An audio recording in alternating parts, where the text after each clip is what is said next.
As the country and the world are in crises, COVID-19, domestic terrorists roaming the streets, looting, burning, maiming, killing, with the possibility of Joe Biden and ultra-leftists taking control of this country at the ballot box in November, things look pretty dark. Let's be candid, they look dark. And now is the time for we the people to rise up. Now is the time for Americans to again, as we did in 1776, form a free and new nation. We do not have that today. We have court jesters on Capitol Hill who run around stuffing money into their pockets, acquiring power, going on cable news, boosting their own ego, but not representing the American people. We have federal judges who follow their own rules because they think they're there for life and they think they have immunity from suit. We have an executive deep branch, a deep state, which spies on the American people, which has dirt on everybody in the nation's capital in positions of power. And that's another reason nothing gets accomplished, because if anybody sticks their neck out, they'll get it chopped off by being smeared, by being harmed, by being destroyed. Remember what happened during the Clinton administration, with just 900 FBI files on adversaries. I had a lawsuit in that regard when I ran Judicial Watch, which I founded. Well, it's much worse today with the mass surveillance that gets into your phones, can turn on your TV and watch what you're doing, your smart TV, and knows where you are at every single moment of every day, and not just the government, Google and everyone else. And who do you think gave the technology to the government? It was the social media companies primarily. The American people are under siege. Now is not the time for niceties. Now is not the time for even the President of the United States, who I personally support, to be painting a rosy picture. There is no rosy picture. I was listening to the President's appearance on Fox and Friends this morning. He says stuff like, "I'm the greatest president for Black people with the possible exception of Abraham Lincoln." Okay, he's done a lot of good things for African Americans. That's true. But to equate himself with Abraham Lincoln, I think, is a bit of an overstatement. I asked the president to start talking plainly to the American people, to give them the truth. And don't tell us that he's going hard against China. He's not going hard against China. China has something, perhaps, on the Trump organization. They have facilities there. China is being treated with kid gloves. To simply shut down a consulate in Houston, Texas, for all the damage that's been done to this country is hardly enough. And to simply round up a few hundred protesters, which he says he did, I don't think there's any proof of that, and say they're now in prison, no one knows that. The left would be screaming if that was the case. Don't say that either. It's time to get out there and have these people arrested. I'm talking about tens of thousands of them who have violated the law, who have destroyed property, who have threatened lives, who have killed people. They should all be arrested and thrown in prison. Now is not the time for lip service. So I say this lovingly to the President of the United States: get real.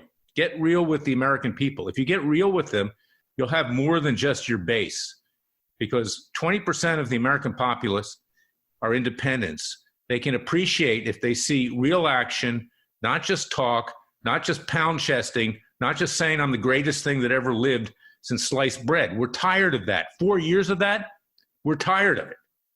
I want action. And the only group that really is taking action is Freedom Watch. And I'm not just scratching my own back, because if you read my new book, It Takes a Revolution, Forget the Scandal Industry, I basically say, look, I've scratched the surface in my 43-year career as a lawyer. I haven't accomplished as much as I wanted to accomplish. Look at the state of the nation. I'm swimming upstream. And for that reason, I need your support, the American people. You need to know the facts of life to be able to make things right again.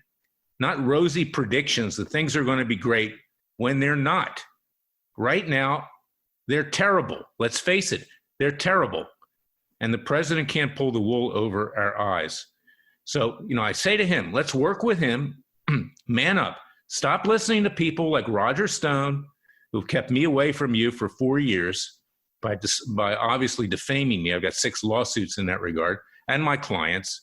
People like that. Start associating with good people, not trash, good people. And let's get the job done right now, because the country's hanging by a thread. So go out and get my book. See what I'm saying about how we need to rise up and fight the revolution. Forget the scandal industry. We don't need to be entertained. Turn Hannity off. Turn that kind of stuff off. Just get the news and then get to work. Get up off the couch. Join our class action lawsuit. See if you qualify in Dallas, Texas, against the Chinese for all the damage they have done. Our criminal case in The Hague. Our cases against social media who have discriminated against conservatives, people of faith. Our cases against Antifa. We were the first one to bring a case against Antifa, and now even the Ninth Circuit is allowing it to proceed after a hack judge on the lower court in the Northern District of California threw it out. Even the Ninth Circuit says it can go forward. So these are the kinds of things that you need to be doing, and you need to be telling the president, snap out of it. We don't want to hear any more hype. We want to see real action. It's not enough to talk. You have to act. And you've done some good things, and we appreciate that. For instance, you had the embassy put in Israel and in Jerusalem, and you did other things. But you know what? Now we're in crisis. President, you got to have a straight talk with the American people. We're in the deep you-know-what, and we all need to work together to wage a counter-revolution to save this country. Share this podcast far and wide.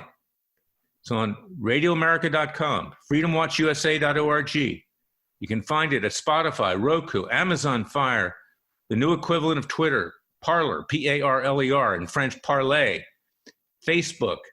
Get it out far and wide. Stop listening to the purveyors of, quote, it's going to happen tomorrow. Forget about any indictments of Comey or McCabe or the Clappers or the Brennans or the Obamas or the Bidens. Forget it. It's not going to happen, okay? I've been telling you that, and I've proved to be right. Join Freedom Watch's citizens class actions. We'll indict them. We'll prosecute them. We'll sentence them. We'll seek to meet them out peacefully and legally. Join our new American militia at freedomwatchusa.org. It's defensive. It's not offensive.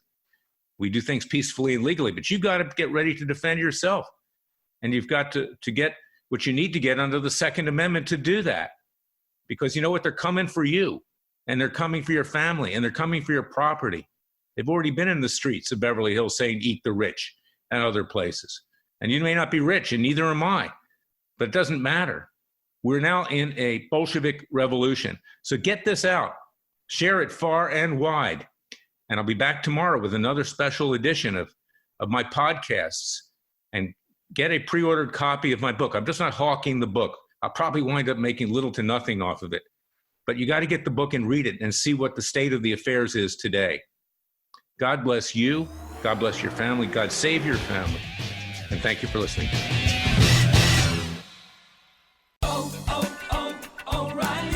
This is Derek's O'Reilly Auto Parts story. After the third time jump-starting my car, I finally realized my battery was dying. So I stopped by O'Reilly to have it checked. They tested it right there in the parking lot. It was bad, real bad. But they helped me find the right battery for my car and even installed it for free. Now my car starts like new. O'Reilly Auto Parts.